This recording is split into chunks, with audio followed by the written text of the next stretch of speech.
gravação também da aula. Só explicando como que funciona a aula.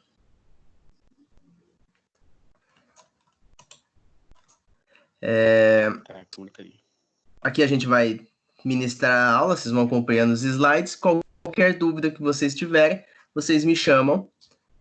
Eu paro a aula e esclareço as dúvidas, só ativar o microfone, isso sem problema nenhum. Também estou online aqui no grupo do WhatsApp, do Direito Empresarial. Se alguém daqui estiver aqui e não estiver nesse grupo, depois você informa aqui para a gente acrescentar você também nesse grupo do Direito Empresarial, que também é uma das formas da gente conversar e esclarecer as dúvidas aqui durante a aula, tá? Eu fico online tanto no WhatsApp, como também você ativando o microfoninho, a gente para a aula e esclarece qualquer tipo de dúvida. Combinado, pessoal?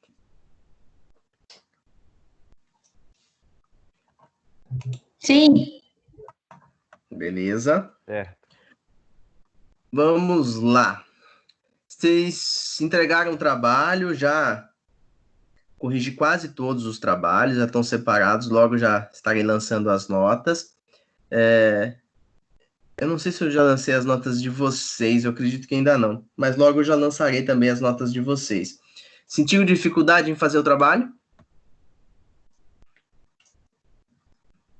Não. Acharam com facilidade as informações? Sim.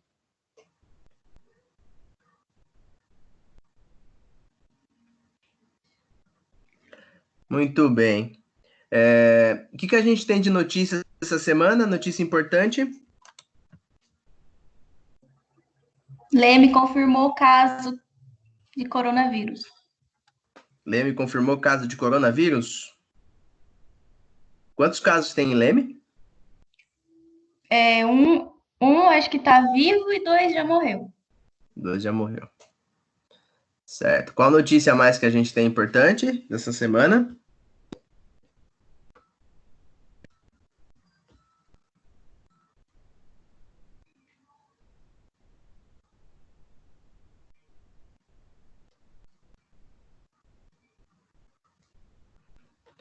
Alguma notícia a mais, pessoal?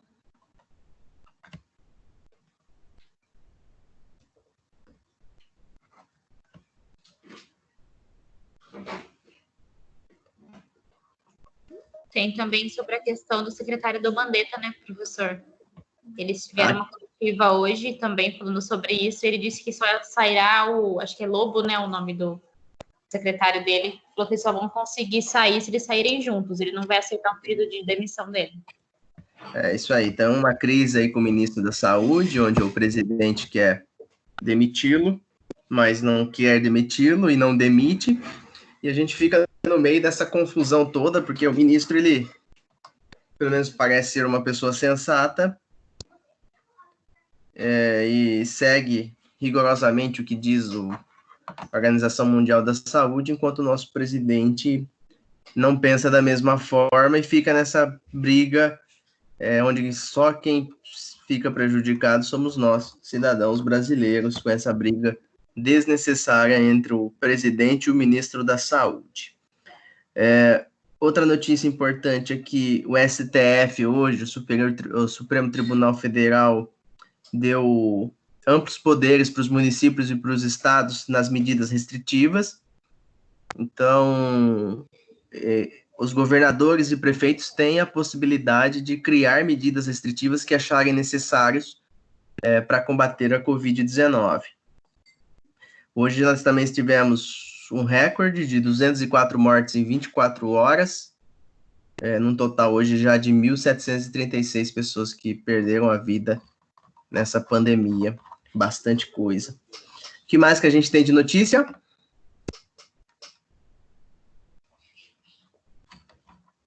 Professor, essas mortes que você citou agora foi no Brasil, certo? No Brasil, isso. E nos Estados Unidos, o professor já sabe se já chegou a duplicar já o número lá ou estabilizou? Eles estavam com 25 mil mortes ontem. Deixa eu ver quanto que tá agora.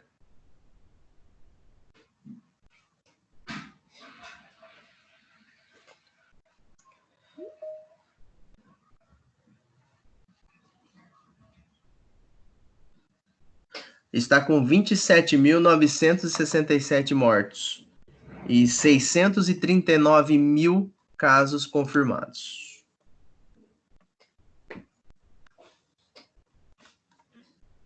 É um número bastante elevado. Deu uma queda de ontem para hoje no número de mortes, mas os números de casos confirmados vêm subindo drasticamente lá nos Estados Unidos, chegando já a quase 700 mil casos.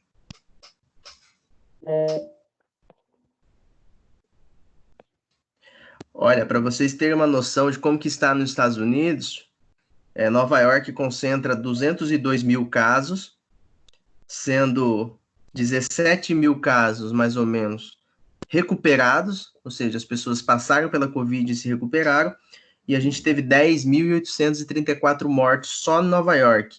Então, o número de mortos é muito próximo dos números de recuperados, para ver como que lá, devido às medidas não serem tomadas tão imediatamente, por conta do Trump, fez com que as mortes acelerassem de forma estratosférica lá nos Estados Unidos. O que mais que a gente tem de notícia? A explosão do vulcão. Aqui. Oi, quem falou primeiro?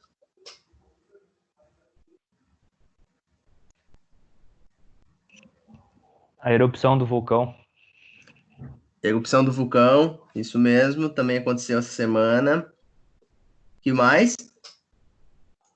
Professora, eu estava dando uma acompanhada que o pessoal estava fazendo alguns testes com a cloroquina, mas falaram que ela não acelera a melhora, né, da questão do coronavírus, né? É o seguinte, não existe remédio para a Covid, porque se existisse remédio, já estava todo mundo utilizando. O que está existindo são diversos testes acontecendo para ver se alguém encontra uma solução plausível. No que diz respeito a medicamentos, eles precisam passar por vários testes para confirmar sua eficácia. A cloroquina é um dos medicamentos que estão sendo utilizados no combate ao Covid, mas não é um remédio milagroso e tampouco é aquele que vai solucionar todos os problemas. Ainda são estudos muito recentes e nem em todos os casos a cloroquina tem um efeito de melhora.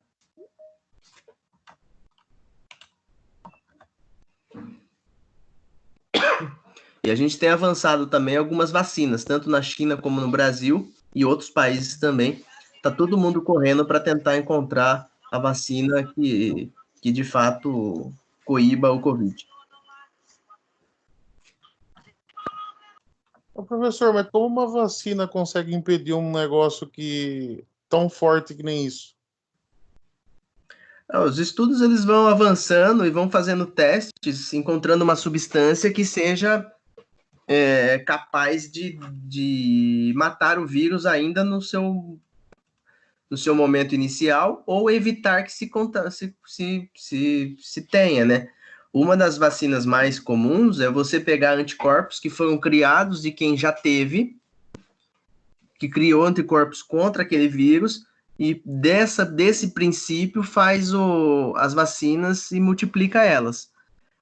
Mas ainda não temos nem certeza de que quem já pegou, pega de novo. E tivemos até uma situação no Brasil, nessa semana, de uma criança que nasceu de uma mãe que tinha Covid. A criança nasceu sem. Deu negativo o teste para o neném que acabou de nascer.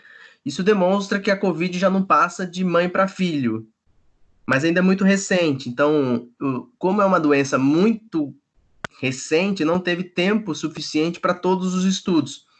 Então, está todo mundo correndo atrás de uma vacina que seja capaz de evitar que você pegue. Temos algumas vacinas, inclusive, que vêm do próprio ovo, dos princípios ativos de plantas e tudo mais, mas o estudo ainda é muito recente no que diz respeito à Covid.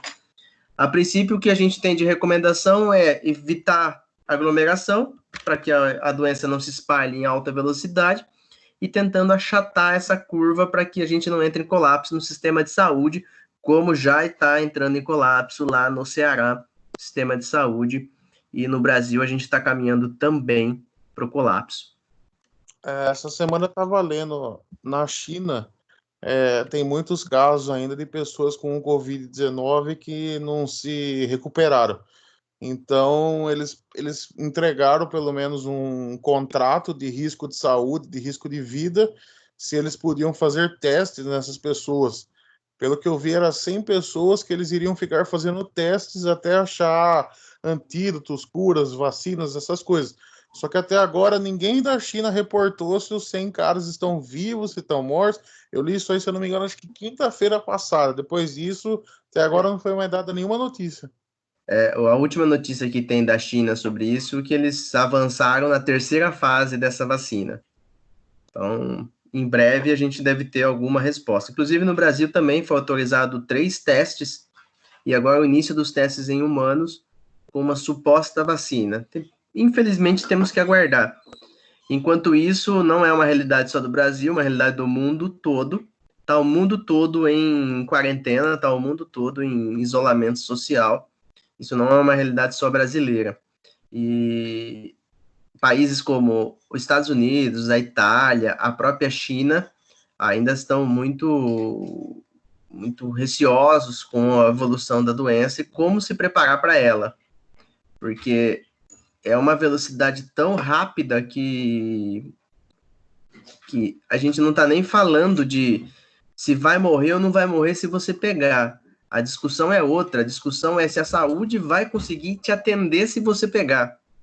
Porque o problemático está aí, e não na questão do vírus matar ou não matar.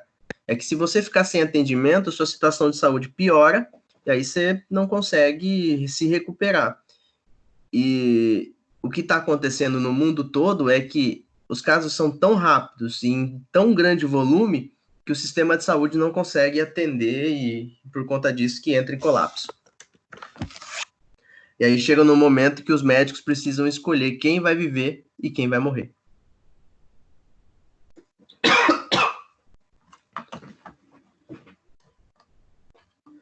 Vamos lá, então. Passando pelas notícias, todo mundo já está craque nas notícias. Vocês estão me ouvindo, pessoal? Sim. Deu um travamento aqui na lista. Daqui a pouquinho eu passo a confirmação da lista de presença, tá bom?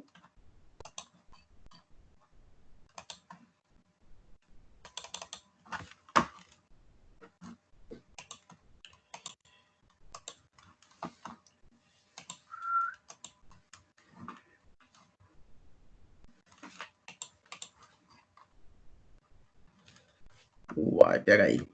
Peraí que eu não estou conseguindo compartilhar a tela. Só um minutinho.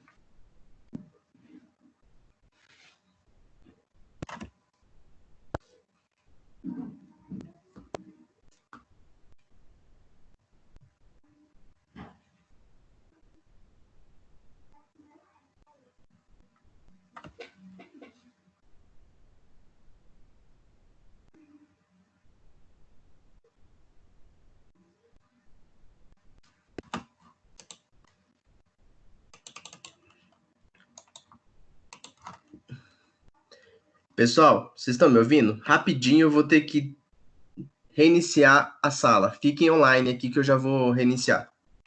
Ok, professor. Fiquem na sala, viu?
Olá, pessoal. Já voltei. Professor, bem na hora que eu ia perguntar, o senhor saiu. Vai ter chamada, então, né? No final da aula. Vamos lá. Estão me ouvindo, pessoal? Sim? Sim. Só Sim. passando aqui Sim. o registro do início da aula. Sim. Agradecendo a presença do Diego, da Ellen, do Matheus Godoy, Aguinaldo Ribeiro, Ana Carolina Brito, Andressa Glitz, Arlan Maneta, Bruno Segatti, Camila Tadashi, Karine Ferrari, Eliane Dias, Fabiana, Gabriele Benucci, Gilmara, Herbert, Ingrid Sodré, Jéssica Carneiro, José Adilson, Júlia Custódio, Laura Michelino, Letícia Ortega, Lídia Alves, Lídia Alves, Lilian Silva, Malane Ferreira, Márcia Gonçalves, Maria Eduarda, Matheus Vasconi, Micaele Azevedo, Natália Savassi, Nayara Miguel, Patrick Barbosa, Juan Sanches, Stephanie Cantarucci, Tawane Rodrigues, Venâncio e Vitória Silva. São os 37 que estão aqui presentes nesse momento, aqui na nossa chamada. Vamos lá, começando aqui o compartilhamento já da tela.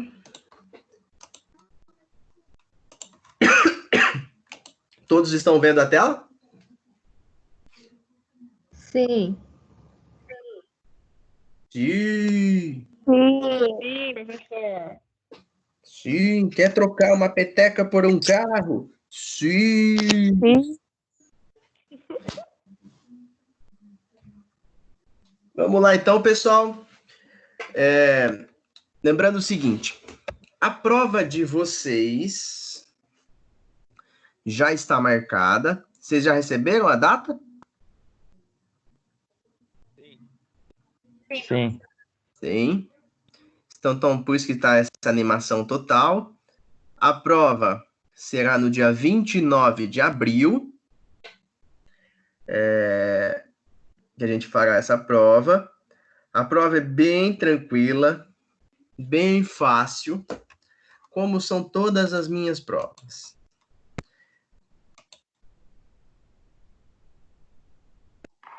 E revisão, Segundo professor, semestre, vai vão fazer ter?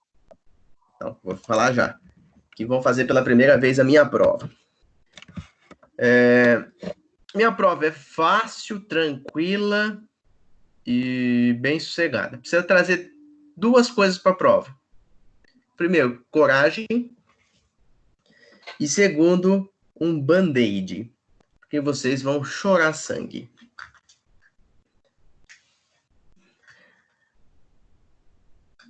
Creio em Deus, Pai. A prova vai ter... A prova vai ter, acho que 5 ou 6 questões. Todas testes. E como eu sou legal, porque tem professor que é muito legal, que é o meu caso. Como eu sou legal com vocês, eu já dei uma colher de chá para vocês. Todas as respostas das provas já estão nela. Isso, a resposta da prova já está nela. O que você precisa? Saber qual é a alternativa correta. Só isso você precisa saber. Porque a resposta já vai estar lá. Nossa, Uau! Nossa, Eu acho que todos os professores vão fazer assim. deixa super calmo.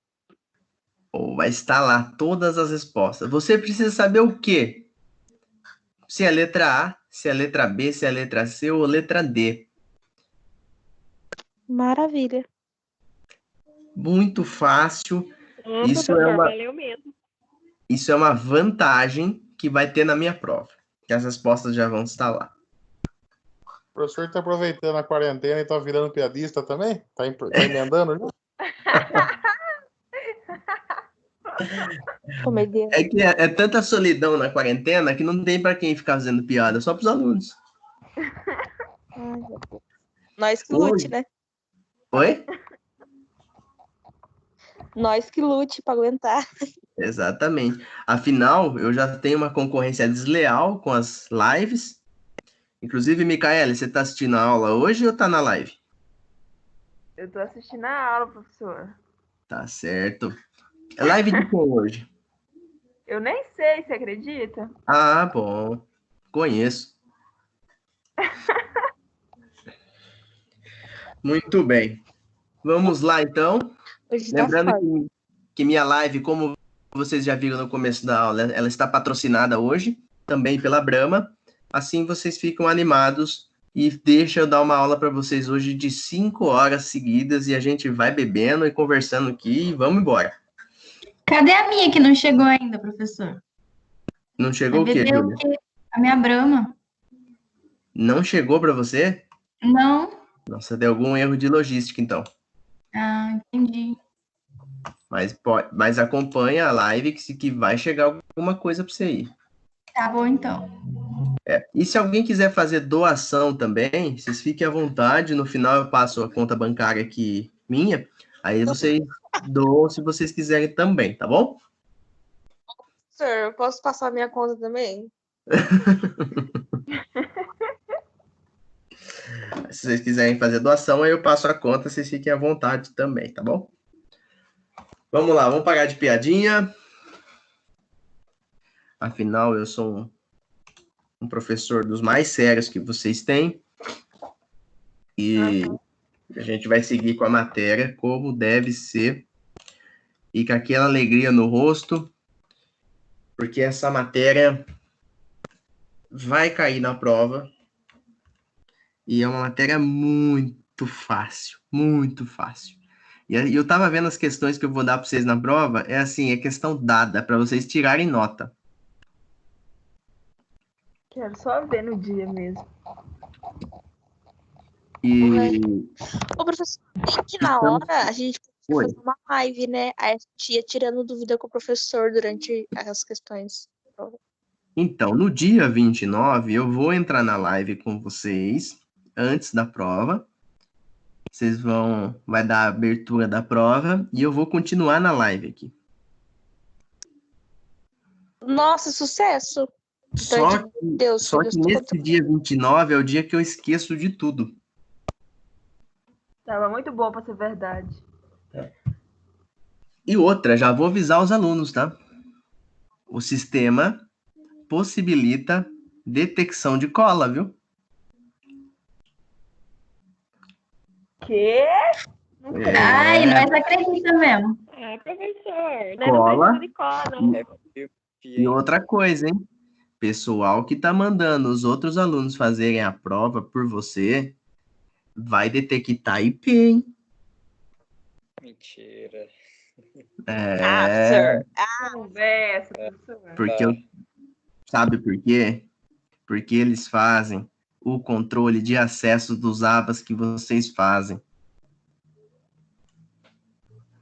Mas e se eu for acessar minha prova de outro computador e outra internet? Como é que vai saber se sou eu mesmo? Não, mas ele faz o comparativo. Ele faz o comparativo de quem está acessando por você.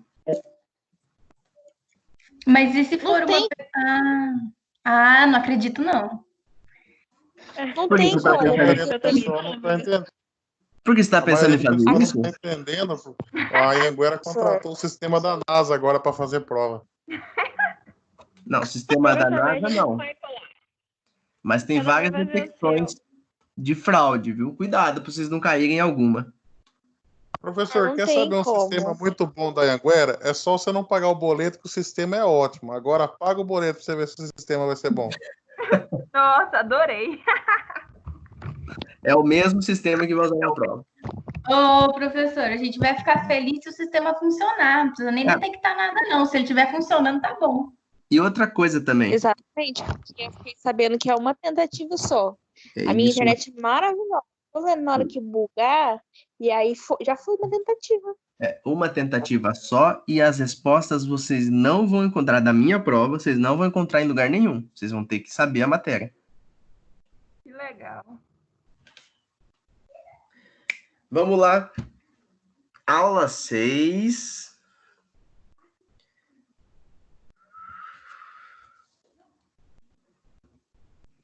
Vai ter semana de revisão? Vai ter a revisão. Revisão eu vou fazer na semana que vem. Vou fazer uma revisão geral da matéria. que eu não devia fazer, mas eu vou fazer. E aí, professor, dá um desconto aí, hein? Tá de quarentena. Professor, só uma dúvida na questão da prova. A gente fica aqui online no Meet até terminar? Porque alguns professores comentaram que acho que vai ficar 24 horas liberado para fazer. A gente não tem uma informação concreta ainda. Cada professor e cada curso vai definir de um jeito o tempo de atividade. O sistema fica aberto até 24 horas. O curso de administração ainda não definiu quanto tempo será habilitado para vocês fazerem a prova. A princípio, a prova deve ser feita durante o período de aula. Porque o sentido da prova é que vocês estejam como se vocês estivessem presencial. Ô, professor, Oi? a gente estava conversando ontem e eu acho que segunda-feira também. Eu sou de contábeis. Que o sistema, o AVA, não está funcionando no horário que vocês fazem as lives. Porque o sistema não aguenta o tanto de gente que está entrando junto ao mesmo tempo. Não, não é. O que está acontecendo esses dias, Júlia? Desculpa só te cortar. O que está acontecendo esses dias é que eles estão fazendo os testes das provas no AVA. Mas desde quando começou isso aqui? Não, desde quando começou, não. Essa última semana eu sei que teve bastante instabilidade no AVA, que é por causa dos testes. É que tá um caos esse AVA, professor. Desde quando começou. Pensa, se nos testes tá assim, imagina o Brasil inteiro querendo fazer a prova tudo no mesmo dia. Que vai ser, querendo ou não, vai ser uma coisa pesada. A tendência, pessoal, a tendência é de que seja 24 horas para vocês fazerem a prova, tá? É melhor, porque se Mas for, eu ainda não tenho tiver essa informação concreta. Até semana que vem a gente vai ter essa informação exatamente de quanto tempo vocês terão para fazer as provas. Beleza. Tá.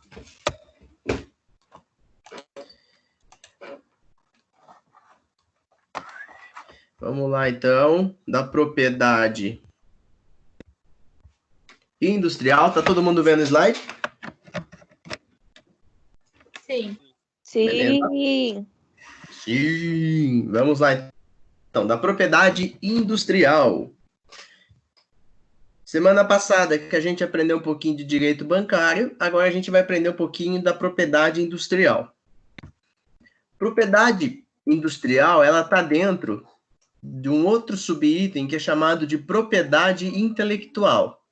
Então, dentro da propriedade intelectual, eu vou ter dividido o direito autoral, a propriedade industrial e a proteção sui generis. Vamos lá. Direito autoral, vocês já ouviram falar, que é aquele sujeito que faz um software, que faz uma música, que faz algo onde fica atribuído a ele o direito por ele ter sido o autor. Então, ele faz uma obra, um livro, isso é direito autoral. Para vocês, como administradores, a gente vai trabalhar com a propriedade industrial, que a gente vai trabalhar patente, marca, desenho industrial, indicação geográfica, segredo industrial, repressão à concorrência desleal, tudo isso embasado na legislação brasileira que protege o industrial, o empresário, que tem uma grande ideia, para que ele não tenha cópias disso durante o seu trabalho, durante a execução do seu serviço.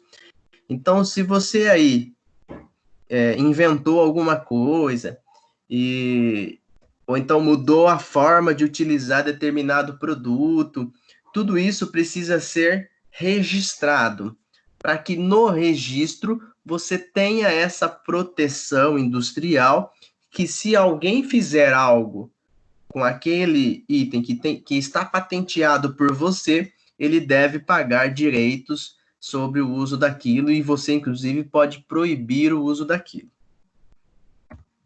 Então, o direito de propriedade industrial visa possibilitar a proteção e a exploração econômica dos seguintes bens que são tratados como bens imateriais, ou seja, bens que eu não posso apalpar, que eu não posso pegar. Então, a patente de invenção, patente de modelo de utilidade, registro de desenho industrial e marca. Esses 4 itens, o direito de propriedade industrial, ele vem para proteger. Então, ele vai proteger o sujeito que inventa, o sujeito que cria um modelo de utilidade, que vocês já vão saber o que é, o sujeito que registra aí um desenho industrial próprio e uma marca. Então, por exemplo, eu tenho certeza aqui de vocês aqui que durante a pandemia estão gastando parte do dinheiro que vocês guardaram e querem comprar um carro importado. Vocês vão comprar aí um modelo BMW. O modelo BMW, ele tem um registro de um desenho industrial. Ou seja, nenhuma outra pessoa pode construir um modelo de BMW idêntico que a BMW tem. Por quê? Porque isso está patenteado, está registrado. Esse registro possibilita que só a BMW vai utilizar aquele determinado desenho. Por isso que você não vê carros iguais, não vê produtos que são iguais. Quando isso é quebrado, a gente tem a chamada falsificação ou pirataria. A pirataria, ela é uma quebra desse direito de propriedade industrial. Então, a pirataria mais comum que a gente tem é a pirataria de música, por exemplo. Quem de vocês já comprou CD pirata?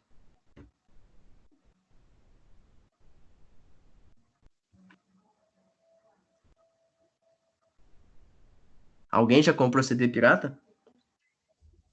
Eu já. Já? Pelo Não. jeito, ninguém, professor. Não acredito. Eu assumo já. Já comprou CD pirata? Daqueles moços que passavam na rua vendendo filme. Eu acho que era 3 por 10, sei lá. 2 não funcionava. Não funcionou? Não. Olha, aí que a gente tem uma distinção muito importante no CD pirata. Se o CD for de música, eu estou dentro do direito autoral. É uma quebra de direito autoral. O que eu estou fazendo comprando CD pirata de música? Eu estou não pagando um registro, um direito de ouvir algo que alguém fez. Isso é direito autoral. Agora, se o CD for de videogame, aí eu estou diante da propriedade industrial. Porque o que está por trás é um segredo industrial de como é feito aquele determinado jogo. Isso faz muita diferença na vida prática. Porque se eu quebro algo que é direito autoral, eu vou ser punido por aquilo de uma forma. Se eu quebro algo que é de uma empresa, eu sou punido de outra forma muito mais pesada. Então, vocês aqui, todo mundo aqui, eu tenho certeza que já comprou DVD pirata, CD pirata. Isso é alimentar um crime e a forma como essas pessoas ganham a vida. Esses crimes de pirataria e tudo mais financiam automaticamente outros crimes. Você compra lá camisa pirata. Eu quero ter uma camisa da Tommy Hilfiger, eu quero ter uma camisa da... sei lá qual mais, da Dudalina, eu quero ter uma camisa da... deixa eu ver, qual mais marca que o pessoal fala assim? Da Polo. Todas essas marcas também são registradas. Quando você compra algo que é protegido, você automaticamente também está participando dessa atividade criminosa. É evidente que as pessoas, a grande maioria das pessoas, compram essas marcas sabendo, e tem pessoas que compram não sabendo. Aí é punido tanto quem compra, como também quem fabrica isso, porque existe uma quebra de registro, uma quebra de patente. Por isso que é tão importante o direito de propriedade industrial. Vocês que vão ser administradores de empresa e contadores, vocês sabem o quão difícil é ter uma empresa, e vocês vão vivenciar isso. E quando você cria uma marca, cria uma invenção, cria um modelo de utilidade e alguém descaradamente copia aquilo, faz com que você perca dinheiro e faz com que desvalorize o seu produto, o seu próprio serviço. Então isso é uma puta de uma sacanagem.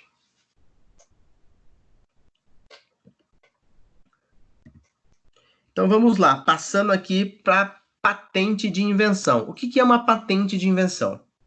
Patente de invenção consiste na proteção ao ato de gênio humano, que projeta algo desconhecido, tornando-se uma invenção. Então, patente de invenção é criar algo que não existe. Ah, professor, eu peguei lá algo que já existia, sei lá, eu peguei meu celular e desmontando meu celular, eu consegui criar uma máquina de lavar roupa pelo celular. Isso não é invenção, isso é alteração de algo que já foi inventado. Invenção é construir algo novo, que não existe. Tanto é chamado, quando você faz isso, deixa eu lembrar o nome. Você modifica o meio pelo qual a invenção foi feita inicialmente. Você fez uma melhoria. É invenção de melhoria. Quando você faz invenção de melhoria, você altera algo que já existe, lhe dando outra utilidade a ela. E a patente de invenção é quando protege esse ser humano, essa pessoa, que projetou algo até então desconhecido. Os requisitos que a invenção e o modelo de utilidade sejam patenteados são novidade, atividade inventiva, aplicação industrial e não impedimento. Então, a invenção, ela precisa ser uma novidade, ou seja, precisa que nunca tenha nada igual.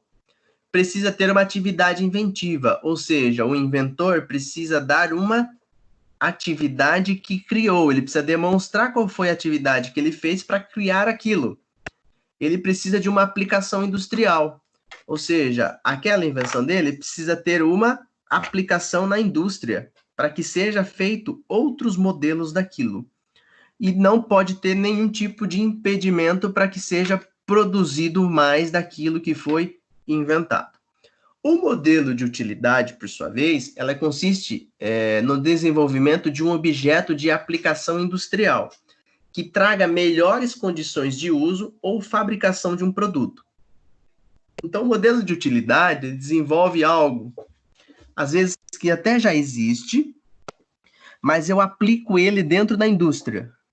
Então, olha, eu tenho aqui um modelo de máquina, que eu utilizo já uma máquina que já existia, só que eu criei outras ferramentas aqui, que eu consigo transformar algo que eu já produzia com melhor condição agora. Eu dou mais qualidade ao meu produto, eu fabrico em maior velocidade, eu fabrico em maior quantidade. Isso são modelos de utilidade. Os modelos de utilidade, eles são muito comuns na indústria, principalmente indústrias de produção em larga escala, onde ele garante a essa indústria que o produto que ele está produzindo, aquilo que ele está fazendo, aconteça de melhor do que ele já produz. Então, eu criei um sistema onde eu consigo agora melhorar minha produção. Vou contar até uma historinha aqui que eu não sei se vocês já ouviram, da caixa de pasta de dente. Já ouviram essa história? Não.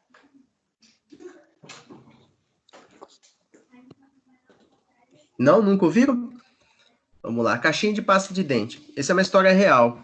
Quem conta, inclusive, é o professor Mário Sérgio Cortella.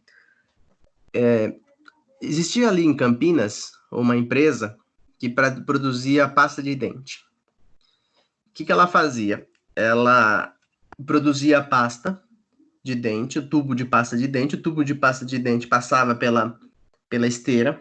Essa esteira, ela encaixotava dentro da caixinha de papelão que vem a pasta de dente.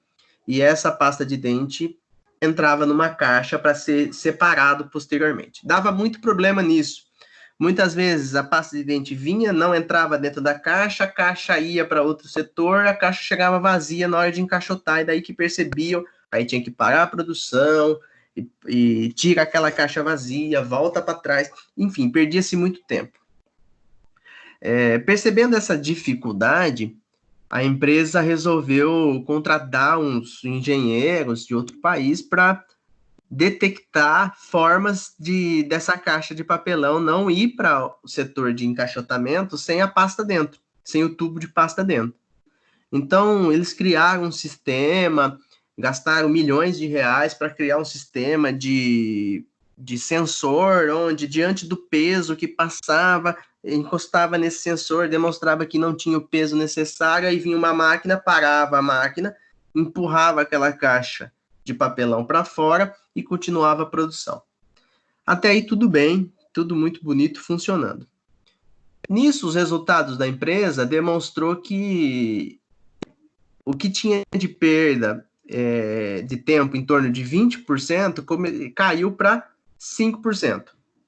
Lógico, os gerentes, os bambambam da empresa ficaram super contentes com essa invenção, tudo, decidiram descer lá no chão da fábrica para ver em funcionamento essa invenção que eles tinham comprado, toda essa tecnologia que eles tinham comprado. Chegaram no chão da fábrica, conversaram lá com o rapaz responsável pela produção, e conversando com ele, ele falou assim, eu queria ver o sistema funcionando. Eu falei, não, o sistema já foi desligado faz 2 semanas.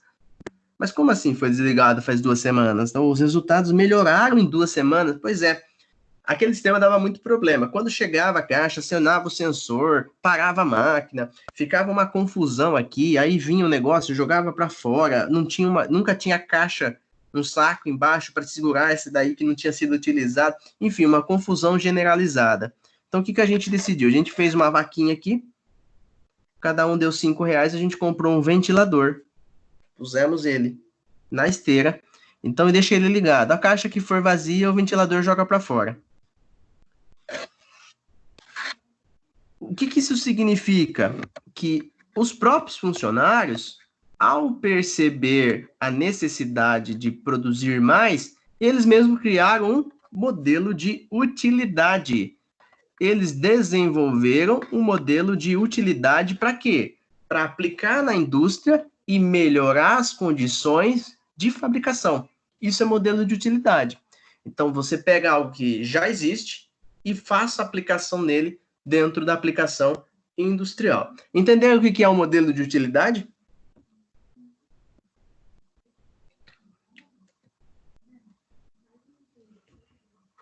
Sim, professor. Sim? Muito bem. Vamos seguindo aqui, então. Então, tanto no modelo de utilidade como na invenção, eu preciso ter novidade, eu preciso ter atividade inventiva, aplicação industrial, e não posso ter nenhum tipo de impedimento nessa situação. Desenho industrial. O que é um desenho industrial? Consiste na forma do objeto, conferindo-lhe tanto um ornamento harmonioso, quanto uma forma de distinção de outros do mesmo gênero. O que é o desenho industrial? Eu produzo algo, um produto ou algum objeto que ele tem tanto uma situação harmoniosa de vista, de distinção entre outros do mesmo gênero. Vou dar o exemplo do carro. Quando eu falo para vocês, construir um carro, vocês conseguem saber, só eu falando isso, qual é o carro que eu construí?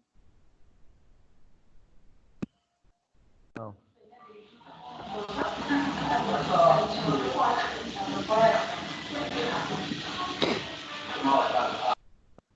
Não consigo saber qual é o carro. Por que eu não consigo saber qual é o carro? Porque talvez o João entende que o carro que eu construí seja o modelo da Ford, o outro entende que seja o modelo da Fiat, o outro, ao falar isso, imagina já o modelo da Chevrolet. Enfim, o que o desenho industrial faz? Ele faz justamente essa distinção de outros produtos.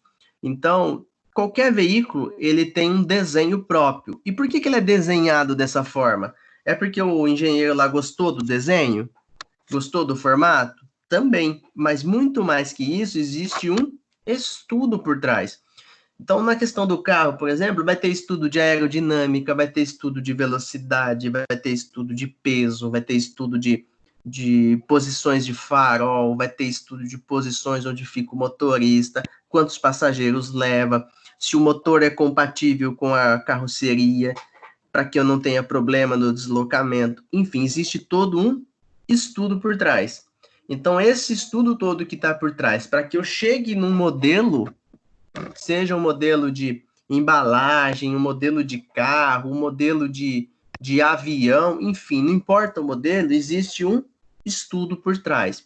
E esse desenho industrial, quando eu registro, ele fica garantido que aquilo é uma obra específica daquele determinado local ou daquela determinada pessoa que registrou. Eu não tenho só registro de desenho industrial em carro. Eu vou ter registro de desenho industrial, por exemplo, na forma como é a calculadora, a forma como é o tubo de pasta de dente, a forma como é o tubo de sei lá, de requeijão, a forma como é a latinha da cerveja, a forma como é, por exemplo, um desenho industrial muito famoso, recente, é aquele modelo onde você consegue abrir a cerveja sem precisar de abridor, você puxa só aquele lacrezinho para cima, tem muito nas cervejas long neck agora. Aquilo tudo são desenhos industriais que são registrados. Então, para que eu tenha um desenho industrial registrado, eu vou ter que ter novidade, originalidade e desimpedimento. Então, o desenho industrial, para que ele seja registrado, ele vai ter que ser uma novidade. Ou seja, não existe isso em outro lugar. Ele precisa ser original. Ele precisa ser a primeira vez que está sendo demonstrado. E ele precisa ser desimpedido. Ou seja, não pode ter nenhum tipo de impedimento que impeça que ele se torne algo registrado. Então, quando eu tenho o desenho industrial aí registrado, aquele tipo de produto, aquele tipo de desenho, ele está protegido. Então, se outra marca utilizar aquele mesmo produto, aquela mesma situação, vai estar automaticamente infringindo essa propriedade, esse desenho industrial, e com isso recebe aí alguns tipos de sanções. Eu já participei de um processo como advogado de um sujeito que eles eram sócios de uma empresa de... fazem de torneiro mecânico, sabe aqueles tornos onde fazem aquelas máquinas, ferramentas, enfim, eram vários tornos que faziam determinada peça. O que aconteceu? Quando eles eram em sociedade, o sócio que teve a ideia e chamou o outro sócio para participar, o sócio que teve a ideia, ele fez o registro no nome dele, o desenho industrial. Então, aquele tipo de torno que fazia aquela determinada peça tinha um registro. Só ele tinha o registro. Então, qualquer pessoa, para fazer aquela determinada peça do modo como era feito, precisava de autorização dele ou pagar para ele.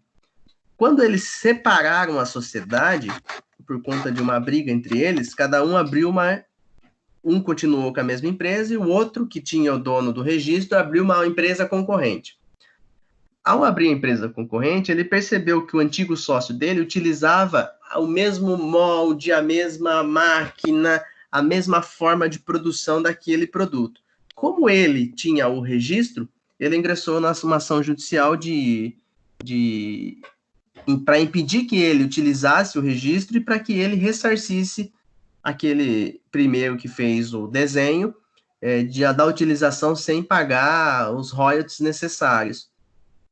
Resultado do processo, foi condenado aquele que estava usando de forma irregular ao pagamento de R$700 mil por conta do uso daquela determinada marca, daquela determinada máquina, do forma como era.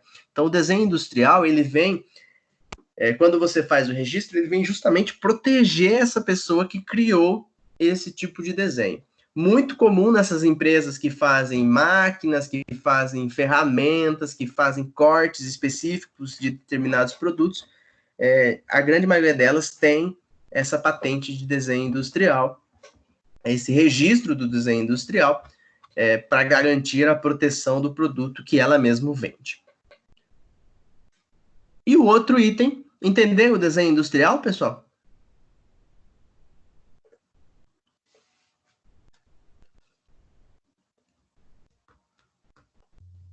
Sim. Beleza, o resto deve estar todo mundo na live. Sim, professor. Muito bem.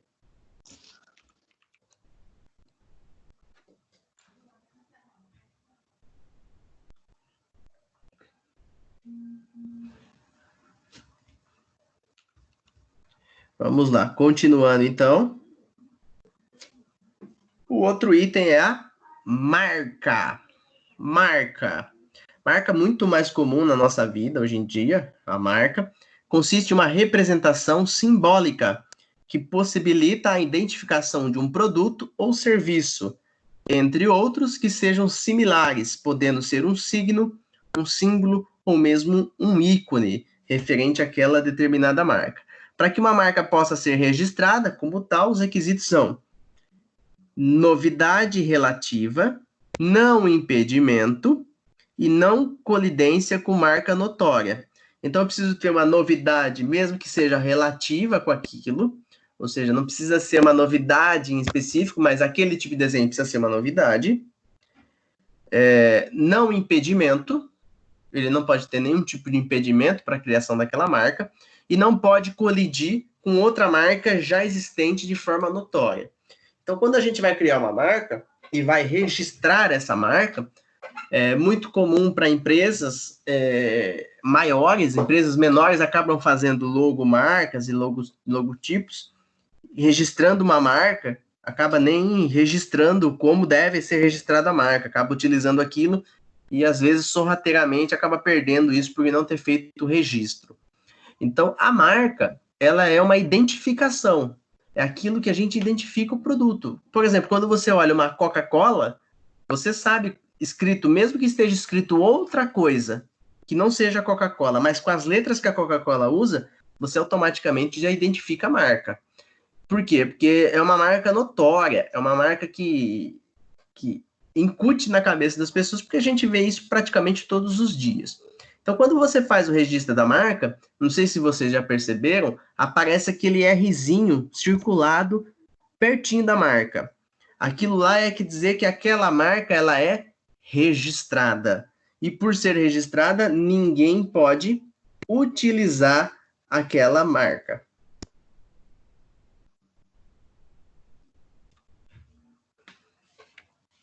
Entenderam a marca, pessoal?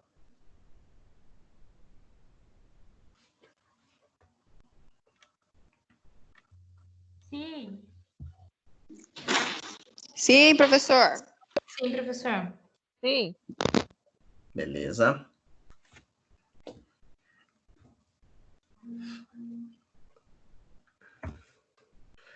O órgão responsável pelo registro de tudo isso que eu trouxe aqui para vocês é chamado de INPI, Instituto Nacional da Propriedade Industrial, o INPI.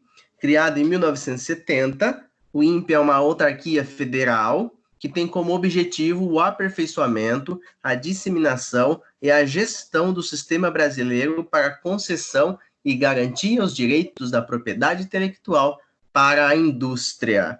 Então, o INPI é esse instituto onde eu vou fazer esses registros. Esses registros não são tão fáceis, demandam bastante documentação, de vai e volta de documentos, para você demonstrar que aquilo de fato é uma novidade e merece ser registrado. Então, chegar lá com algo que não merece ser registrado e que não tem aplicação na indústria, o INPE não vai registrar. E se não tiver relação com a indústria, a tua invenção, aí é outro órgão de decorrência do direito autoral, que a gente vai falar um pouco mais para frente para vocês. Hoje eu preciso que vocês saibam que quando eu tiver fins industriais e fins para a indústria, aí eu estou diante do INPE e é lá que eu tenho que registrar esse produto. Então eu vou ter alguns crimes se eu não atuar de maneira a garantir essa proteção a quem de fato fez o produto. Então, a legislação brasileira, a Lei 9.279, de 14 de maio de 95, ela traz diversos crimes previstos contra a propriedade industrial, que são eles: crimes contra patentes, crimes contra desenhos industriais, crime contra as marcas, crime de concorrência desleal e crimes contra indicação geográficas e mais indicações. Os crimes que estão previstos lá são crimes industriais, a maioria com penas muito altas de multa.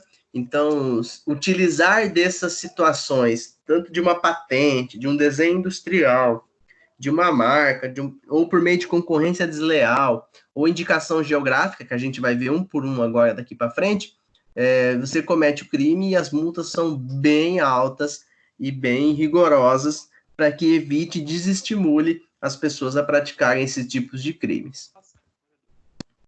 Então, eu vou ter bens que são abrangidos aqui pela propriedade industrial, que vai ser a marca, a patente, o desenho industrial, a indicação geográfica e o segredo industrial. Vamos lá começar pela marca.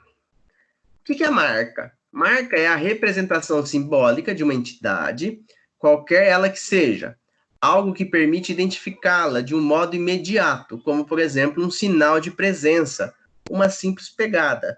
Na teoria da comunicação, pode ser um signo, um símbolo, um ícone. Uma simples palavra também pode referir uma marca. Vamos lá, algumas aqui. Quando vocês olham essa marca aqui, que está dentro do quadro preto, que marca que é essa?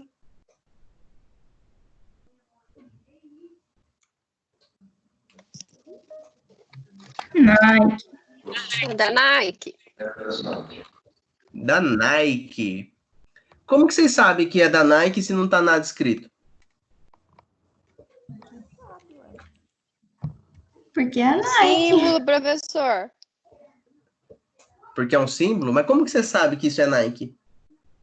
Porque é só a Nike que usa. Quer dizer, os produtos chineses também, mas originalmente é só a Nike. Mas o chinês não conta. Isso mesmo. O chinês não conta. Só a Nike que usa. E como que você sabe que é a Nike que usa? Porque quando você compra o produto que tenha esse símbolo, automaticamente você, ao receber o produto, está escrito lá que aquele produto é da Nike. Então, você faz a relação Nike e essa vírgula aqui parecendo um sinalzinho de certo, e você faz automaticamente essa referência entre esse símbolo e o nome Nike. Isso é marca, é a identidade da empresa, ou seja, a forma como ela é conhecida. Ela deve traduzir a imagem que se deseja passar para o mercado, no caso, o posicionamento da empresa. O caso aqui da Nike, olhem só da Nike. Quando eu falo para vocês e mostro essa imagem e não falo Nike, automaticamente vocês já sabem que é da Nike. Vocês remetem a que lembrança quando vocês olham esse símbolo? Exagero, usar que não deveria, mas... Tênis? Tênis? Que marca? Roupa esportiva. A Nike tem roupa esportiva. Roupa esportiva, tênis. Mesmo que esse desenho, não remeta a nada referente ao esporte, à roupa, nada, notoriamente, já está incutido na cabeça nossa, que isso aqui trata-se de uma marca de produtos esportivos, tênis, bolsas, bolas, chuteiras. Por quê? Porque a criação da marca, ela faz essa correlação de forma automática. Outra definição de marca, a chamada logomarca, que também é uma definição de marca. Geralmente é formada por um nome e um símbolo. As pesquisas de mercado e público-alvo são fontes da criação, permitindo que ela ganhe uma identidade e seja a tradução da imagem da empresa. Prestem atenção agora só no Carrefour. Professor, Oi? a Fabiana saiu sem querer aí da aula, ela tá pedindo para aceitar aí. Ela Não voltar. aparece. Ah, desculpa, eu não percebi aqui. Pronto, já está admitido novamente. Já voltou. Obrigado, viu? Nada, professor. Vamos lá, então. A logomarca. Aqui, olhem para o símbolo aqui do Carrefour. Como vocês sabem que esse símbolo é do Carrefour?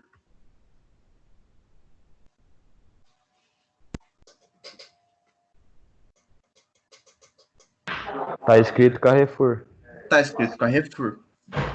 Talvez, se você tirar o nome Carrefour, talvez você não faça a identificação de imediato. Ou, às vezes, até faz a identificação de imediato, porque o Carrefour é muito, muito conhecido. O que vocês veem nessa imagem do Carrefour?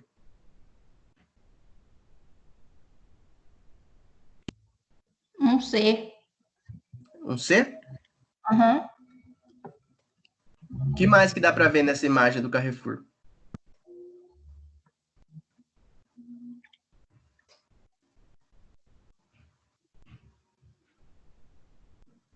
Um peixe?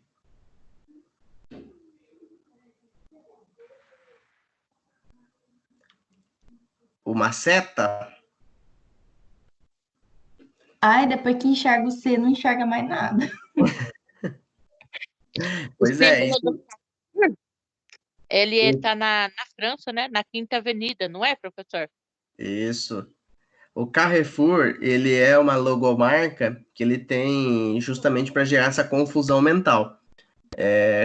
Quando você olhar, às vezes, de primeira, talvez você não enxergue o C, enxergue só o símbolo vermelho e o azul, sem o C que tem dentro. Ou, às vezes, você enxerga o C de bate-pronto. Então, ele faz essa ilusão com a marca. O que as marcas fazem? Justamente isso. Essas logomarcas, elas tentam traduzir para a pessoa que está vendo que ela faça uma reflexão automática, analisando aquela marca e sabe qual é o produto ou qual é o item que essa empresa trabalha. O Carrefour, a gente sabe que é um supermercado. E esses estudos de marca e de como posicionar as cores, as formas, tudo, vocês talvez até viram já em marketing, ou se não viram ainda vão ver, mas existe todo um estudo por trás. Então, desde uma logomarca simples, até do comércio local aí, do seu vizinho que tem um comércio e criou uma logomarca, a intenção da logomarca é, através de um nome e de um símbolo, trazer algum significado sobre o produto que ele desenvolve. E eu tenho o terceiro item que é chamado de slogan. É uma frase que ressalta o posicionamento e ajuda a transmitir essa imagem para os consumidores. O slogan deve ser curto, de fácil memorização e pode ser modificado, mas não com frequência, sempre seguindo fielmente o posicionamento da empresa. Então, aqui nessa logomarca aqui da Localiza, a gente tem, além da marca Localiza, que seria uma logomarca, porque ela faz a referência da Localiza já, ela traz um slogan também, que é uma frase, que é onde é fácil alugar um carro. Então, mesmo que você não saiba o que é Localiza, você lendo o slogan, você identifica que é um local que aluga carros. Então, isso tem aos montes, muitas empresas utilizam essas logomarcas, inclusive a própria Nike, que usa a marca e um slogan, como outras marcas também utilizam o slogan, mesmo que de forma temporária, por um determinado espaço de tempo, como também para sempre a mesma frase. Às vezes para fazer justamente essa relação entre a marca e o slogan, entre o que se quer transmitir com aquela marca. Geralmente faz isso quando a marca não consegue traduzir com o desenho o que de fato ela faz. Por isso que se usa muitos slogans nisso. Tudo isso, a marca, a logomarca e o slogan, eles também podem ser registrados como marca. Isso faz com que aquela determinada frase, aquele determinado símbolo, aquele determinado sinal fique garantido o registro para que nenhuma outra pessoa utilize o mesmo sinal, o mesmo registro, a fim de atrapalhar, por exemplo, as suas vendas, o seu produto e o que você fabrica.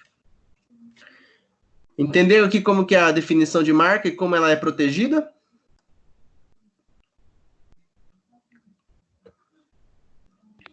Sim. Sim, professor. Sim. Vamos lá, então. Seguindo. Passamos agora para patente.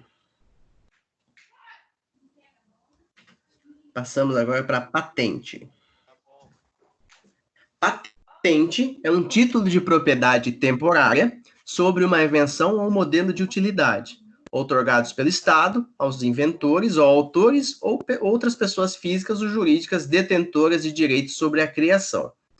Em contrapartida, o inventor se obriga a revelar detalhadamente todo o conteúdo técnico da matéria protegida pela patente. Então, a patente, ela é temporária. Ela tem, geralmente, 30 anos de patente, em decorrência de uma invenção ou um modelo de utilidade. Então, ela fica protegida por um determinado período. Após isso, existe a quebra dessa patente, onde aí qualquer pessoa pode utilizar aquele produto e aquela forma aquele modelo de utilidade criado.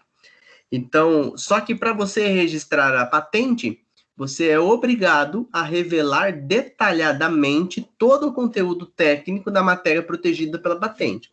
Então, se é um meio de utilidade ou se é uma invenção, você vai ter que demonstrar o passo a passo dessa invenção. Como se construiu, quando começa, por onde começa, qual é os detalhes técnicos necessários, qual é as metragens necessárias, largura, espessura, tamanho, enfim, eu preciso trazer todo esse conteúdo técnico para que haja essa patente, esse registro de patente. E diante disso, o órgão vai registrar a tua patente e você fica protegido sobre a forma pelo qual se produz aquele determinado produto que está sob a patente. Entenderam patente? Ô, Leandro. Oi. No caso da Coca-Cola, sim, ela tem a fórmula, tudo certo, só que ela não disponibiliza a fórmula. Como sim. que eles conseguem fazer isso? Então, a fórmula, ela tem um outro item que eu vou chegar aqui agora, que é o segredo industrial. O que não tem, por exemplo, é a patente. A patente da Coca-Cola já passou dos 30 anos, ela já utiliza. Por exemplo, quando existia a patente da Coca-Cola, só ela produzia a Coca-Cola, o produto tem o segredo da fórmula, mas a forma como ele é exposto, existia lá as garrafas de vidro, as garrafas PETs, aquelas lá são patentes. Então, para você utilizar no determinado período aquele tipo de garrafa de vidro e aquele tipo de garrafa PET, você tinha que pagar por isso, porque existia um dono. Quando venceu as patentes, hoje todos os produtos aí, todos os refrigerantes usam a mesma embalagem. Então, o que foi patenteado foi a embalagem. A fórmula em si, ela está dentro do segredo industrial. Então, o segredo existe justamente para você não revelar, para que você não tenha cópia dos produtos. Então, isso é uma outra vertente, que a gente vai chegar daqui a pouquinho. A patente em si vai ser sobre o que está sendo inventado para produzir aquilo. Então, seja a garrafa, a tampinha da Coca-Cola, né? A tampinha, as cores, enfim, a forma como a Coca-Cola se apresenta. Tanto é que a gente até não lembra, mas muito antigamente existia apenas a Coca-Cola. Não existiam outros produtos concorrentes da Coca-Cola. Então, só a Coca-Cola vendia na forma como a Coca-Cola vendia. Então, naquele determinado recipiente, daquela forma, só a Coca-Cola fazia aquilo. E os outros produtos que tentassem concorrer com a Coca-Cola não podiam utilizar a mesma garrafa, nada disso. Então, isso aconteceu com outros produtos também, não só com a Coca-Cola. Vou dar um exemplo para vocês do CD. o CD, sabe o CD de música? Então, o CD, ele também era patenteado. Inclusive, é uma curiosidade, quem detinha a patente do CD e acabou vendendo essa patente para gravadoras foi o Ralph, do Christian Ralph, daquela dupla sertaneja. Foi ele que criou aquela invenção daquele tipo de produto que é o CD. E ele acabou vendendo muito barato para as gravadoras e tudo mais, e acabou se proliferando esse tipo de produto. Mas, a princípio, aquele produto existia uma patente nela. E aquela patente garantia que o CD só era fabricado e só podia ser fabricado daquela forma e pagar os royalties para quem detinha o direito. Tanto é que, se procurar até na internet, você vai achar entrevistas do próprio Ralph falando que ele desconhecia tudo isso e acabou vendendo a preço de banana para as gravadoras. As gravadoras compraram esse modelo, compraram a patente e ficaram com elas, isso até 30 anos. Depois de 30 anos, quebrou-se a patente. Hoje, qualquer pessoa pode utilizar aquele modelo redondo, para aquele tipo de produto, para gravar música.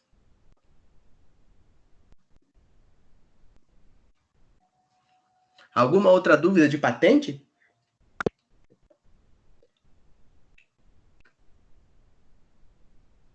Tranquilo? Pode seguir? Beleza. Pode, professor. Tranquilo.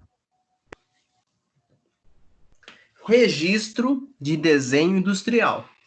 O registro de desenho industrial é uma das maneiras de proteger legalmente a criação de um design, tanto a aparência externa de um objeto ou desenho bidimensional.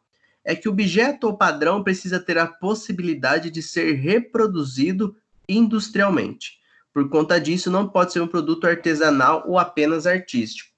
Então, o desenho industrial ele só vai receber o registro se ele tiver condições de ser produzido em larga escala pela indústria. Então, olha, eu criei uma escultura aqui que ela é exclusiva. Quero ter um registro industrial dessa escultura. Você não vai conseguir. Porque se você não demonstrar como se produz aquilo em larga escala, na mesma proporção, ele passa a ser tido como um produto artesanal ou apenas um produto artístico. Aí ele não tem esse registro de desenho industrial. Então, o registro de desenho industrial é para garantir o design, o modelo que você criou e que ele seja produzido em larga escala pela indústria. É isso que vai se proteger com o registro de desenho industrial. Entenderam desenho industrial?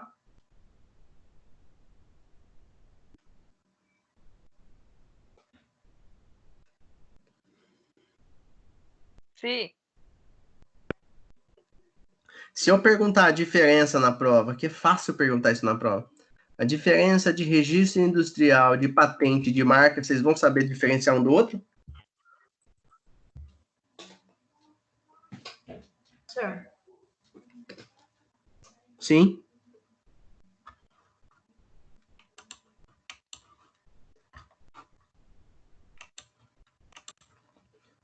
Vão saber diferenciar? Posso perguntar isso na prova?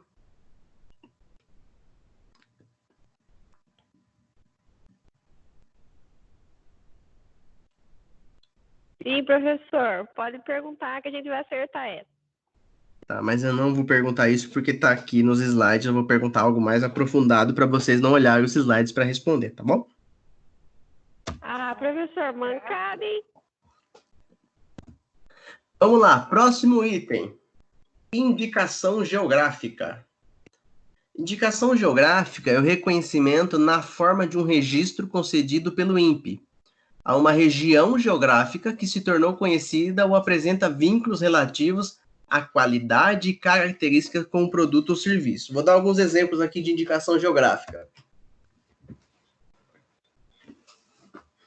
Então, por exemplo, quando eu vou produzir algo, que eu estou dentro de uma determinada localidade, e aquela localidade é conhecida por determinados produtos, aí eu tenho essa condição aqui de indicação geográfica, que vai indicar, inclusive, que aquilo é uma procedência legal, é uma procedência boa. Por exemplo, aqui, ó, o queijo de Minas artesanal do Cerro. Então, quem conhece a região sabe que ali se produz muito queijo bom.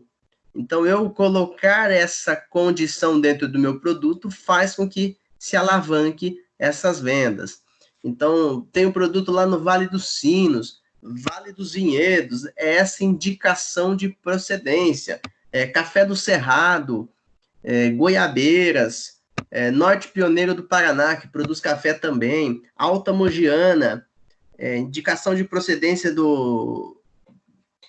onde que é aqui? Pinto Bandeira, Litoral Norte Gaúcho, demonstrar a origem, Vale da Uva de Goethe. Então, são todas situações e regiões que a própria região garante que a procedência daquela região demonstra que o produto ele é bom. Então, quando eu faço o registro dessa região, que também é feito pelo INPE, garante que aquele produto ele tem procedência. Entendeu aqui a indicação geográfica, como que funciona?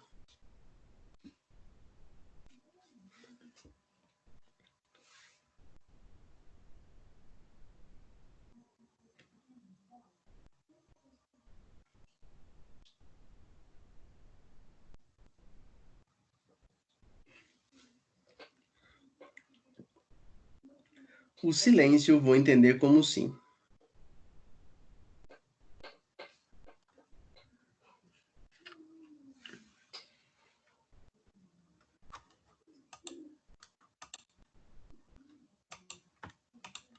Vamos seguindo.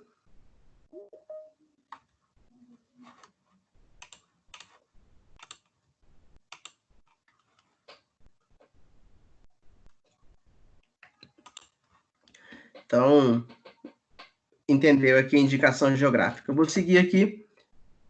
Repressão à concorrência desleal. Um ato de concorrência desleal é qualquer ato contrário às práticas honestas na indústria ou no comércio, que deturpe o livre funcionamento da propriedade intelectual e a compensação econômica que ela oferece. Por exemplo, aqui, que embalagem que vocês estão vendo aí?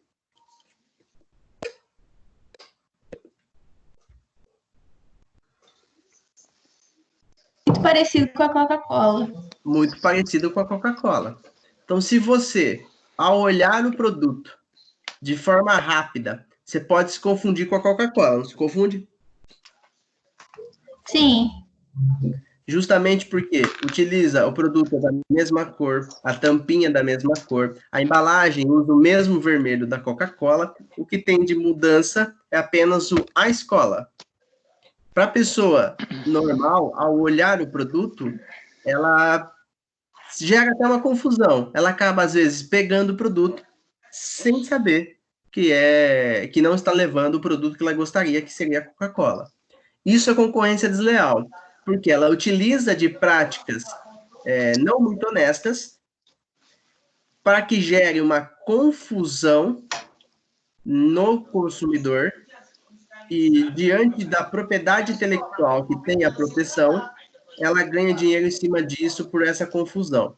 Isso acontece aos montes e tem muita coisa assim. Tanto é que você vai no mercado, se você não prestar atenção, você acaba confundindo, às vezes, uma marca desconhecida por uma marca muito conhecida. Isso é concorrência desleal. Então, ao perceber essa situação, a marca que está se sentindo prejudicada deve ingressar com ação judicial e boletim de ocorrência por conta desse crime de concorrência desleal. Isso acontece com refrigerante, com produtos alimentícios. Isso acontece, às vezes, também com marcas maiores, até veículos. Acontece muito com confirmação de concorrência desleal em carros, em veículos, por exemplo, onde você tem veículos muito parecidos. A gente teve casos muito parecidos, inclusive, não sei se vocês se recordam, ou se alguém tem, a marca Lifan, um carro Lifan, que fazia uma cópia descarada do carro Mini Cooper. Então, era uma marca mais acessível, onde as pessoas compravam e parecia um Mini Cooper. Inclusive, foi parado de fabricação justamente pela detectação de concorrência desleal diante da confusão que gerava no consumidor. Professor, Oi. mas nesse caso, entra com processo e eles levam uma multa e para de produzir, só isso? Não, o processo ele vai determinar imediatamente a parada da produção e vai se averiguar quanto tempo estão produzindo, quanto que vendeu, para ver quanto que a outra marca que foi considerada a original perdeu com aquelas vendas. Ah, e daí, com base nisso que é a multa daí. Com base nisso que é a multa. Inclusive, a gente teve recentemente, não sei se vocês se lembram, um dentista lá de Santa Catarina que produziu uma Ferrari na casa dele. Foi notícia em muitos jornais, sites. Ele pegava peças e ia montando e seguindo o modelo idêntico da Ferrari. A Ferrari, faz 2 anos mais ou menos, ela fez uma grande operação no Brasil, prendendo diversos funileiros que produziam veículos muito parecidos com a Ferrari, que eram chamados veículos piratas. O motivo pelo qual ela entrou com o processo e deu essa grande investigação, que prendeu mais de 100 carros muito parecidos com a Ferrari, tanto é que alguns, inclusive, com muita dificuldade de você identificar que não era uma Ferrari, desencadeou uma operação que prendeu diversas pessoas por conta da concorrência desleal e por quebra de patente e quebra de desenho industrial. Esse do dentista, ele acabou sendo preso, perdeu o veículo, acabou sendo solto já no dia seguinte e acabou ganhando o processo, porque foi detectado que não era uma quebra de desenho industrial, era um produto artesanal que não seguia nem as medições, nada da Ferrari. E ele acabou processando a Ferrari por causa disso. E por fim, acabou ganhando da Ferrari. Então, a Ferrari que queria tirar dinheiro dele, acabou perdendo dinheiro para ele. Nossa, esse deu sorte, hein? Esse deu sorte. Ele ganhou R$200 mil. Meu Deus, vou começar a produzir Ferrari. Precisa ter bastante conhecimento para produzir uma Ferrari. Conhecimento de funilaria, tá?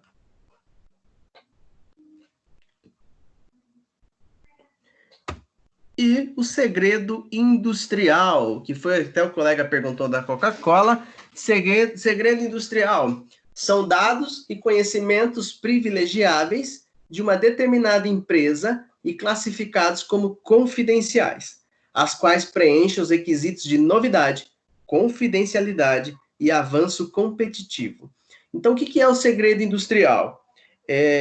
As empresas, diante do produto ser exclusivo e ser uma novidade até então, eles conseguem a patente de segredo industrial, onde eles não precisam demonstrar a fórmula como é produzido e nenhum outro produto pode ser idêntico a ele.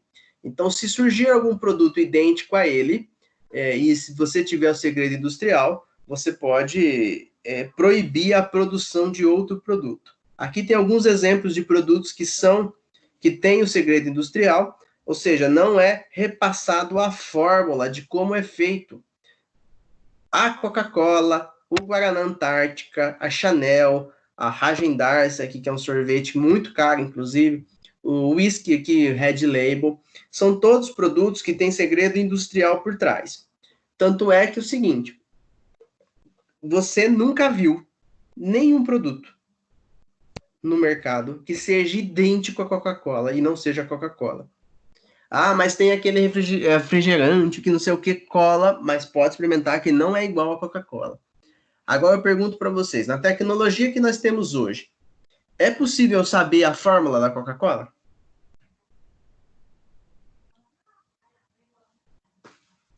Talvez. Talvez.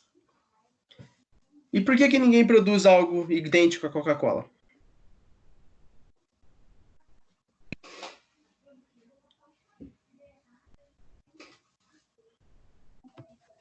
Porque justamente eu cairia nessa questão aqui do segredo industrial. Não sei se vocês já tiveram a oportunidade de visitar a fábrica da Coca-Cola. Eu, quando estudava no ensino médio, a minha escola lá foi lá para a fábrica da Coca-Cola. E existe um pouco de lenda também por trás disso tudo. O que se sabe é que o segredo da Coca-Cola, o segredo da fórmula, existem só 3 pessoas no mundo que sabem. E as 3 pessoas não podem nunca viajar juntas, não podem nunca pegar o mesmo avião juntos e não podem estar nunca presencialmente no mesmo local. Dizem que as 3 pessoas, uma mora na Europa, outra mora na Ásia e outra, 2 moram na Europa. Não, uma mora nos Estados Unidos, uma na Europa e uma na Ásia. Moram, inclusive, em continentes diferentes e são altos cargos dentro da Coca-Cola. São as únicas pessoas que detêm esse segredo da fórmula da Coca-Cola. E, fora isso, existe o segredo industrial da Coca-Cola, isso no mundo todo, de que ninguém pode copiar esse produto Coca-Cola. Isso acontece também com os outros produtos aqui, listados aqui. O sorvete Häagen-Dazs. Não sei se vocês já experimentaram esse sorvete, é extremamente caro, muito gostoso, mas é um sorvete. Não tem nenhum outro sorvete idêntico àquele, desde a forma de produção, nada disso. É um segredo industrial de quanto que é a fórmula para chegar nessa determinada massa. Se você, aleatoriamente, conseguir alcançar essa fórmula, assim, testando e chegar nessa fórmula, você pode até chegar na fórmula, você não vai conseguir vender o produto. Porque se for detectado que é a mesma fórmula protegida pelo segredo industrial, quem registrou primeiro tem o direito de venda daquele produto. A mesma coisa acontece com o whisky. O whisky, muitas vezes falsificado, mas quem gosta de tomar whisky sabe identificar quando o whisky ele é falsificado. Então, se você não tem costume de tomar um whisky falsificado, às vezes até passa, você não percebe. Mas alguém que é acostumado a beber whisky, aquela determinada marca, que no caso aqui o Black Label, ao perceber que o produto é falsificado, você já percebe já no primeiro gole. Mas é muito comum a falsificação desse tipo de whisky aqui, muito mais porque o whisky, pela dosagem alcoólica, ele tira um pouco, para quem não tem a percepção, o gosto do whisky. Então, às vezes, e como geralmente as pessoas misturam muito whisky com outras coisas, você acaba nem sabendo se aquele produto ele é original ou não. E o Guaraná Antártica, que é um Guaraná brasileiro, também tem a patente e também tem o segredo industrial da sua fórmula. Tanto é que você não encontra no mercado nenhum outro Guaraná idêntico de sabor e tudo mais do Guaraná Antártica. Você vai conseguir cópias, no caso de perfume aqui, chegar perto da fragrância, mas idêntico você não vai alcançar. Isso é por conta do segredo industrial, que a fórmula tem alguma situação muito específica na produção desse produto que impede que as outras pessoas alcancem com exatidão aquele produto. Entenderam aqui segredo industrial?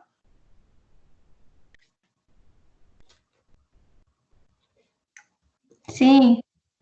Sim. Muito bem. Sim, professor. E acabou a aula de hoje. Bem tranquila. Fácil. A prova vai cair até essa aula de hoje.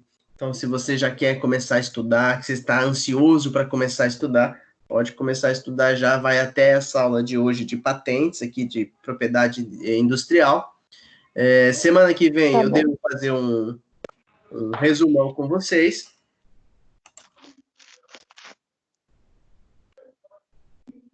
Travou. Da prova. Calma aí. Isso, estou aparecendo novamente? Não. Ai, que susto. Nossa. Tá, professor, tá aparecendo. Muito bem, então. Semana que vem eu devo fazer esse resumão da prova, onde eu vou trazer os principais pontos que vão cair das questões e tudo mais. E a matéria vai até essa matéria de hoje. A prova deve ser, como eu falei já, 5 a 6 questões. E a prova vale até 1.000 pontos. E será feita no dia 29 de abril. Combinado, então, pessoal? Alguma dúvida sobre as matérias, sobre essa matéria aqui, sobre a prova? Não. Não? Não. Não. Então, tá, Só na prova. diante de... Só no dia, isso mesmo. Só no dia que dá as dúvidas, Isso mesmo, professor. Aí o senhor ajuda a gente. Como eu tenho um contrato a seguir, só para encerrar, aqui, ó.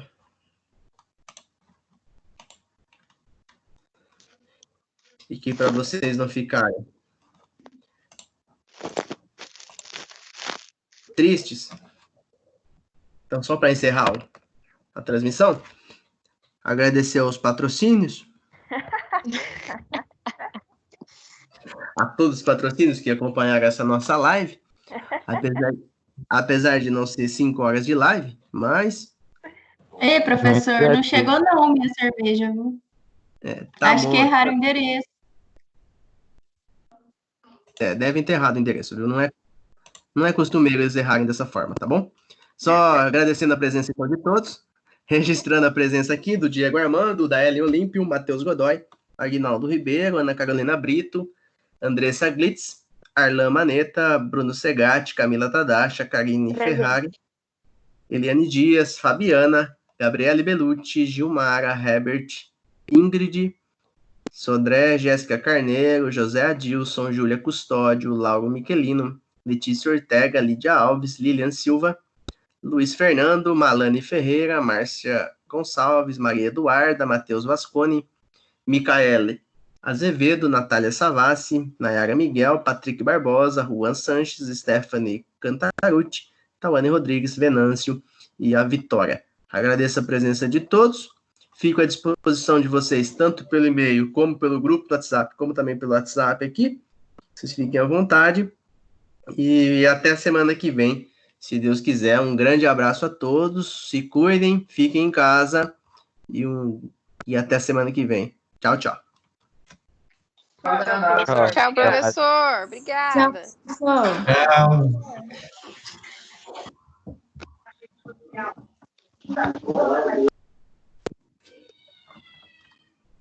O professor parece um pastorzinho.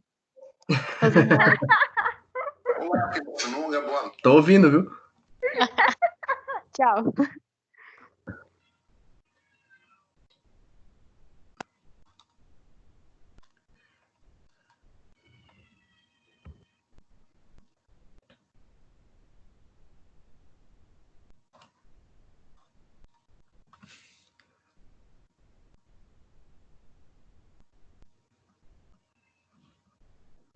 Boa noite. Estamos reunidos aqui, eu, Celso.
Professor, fez chamada?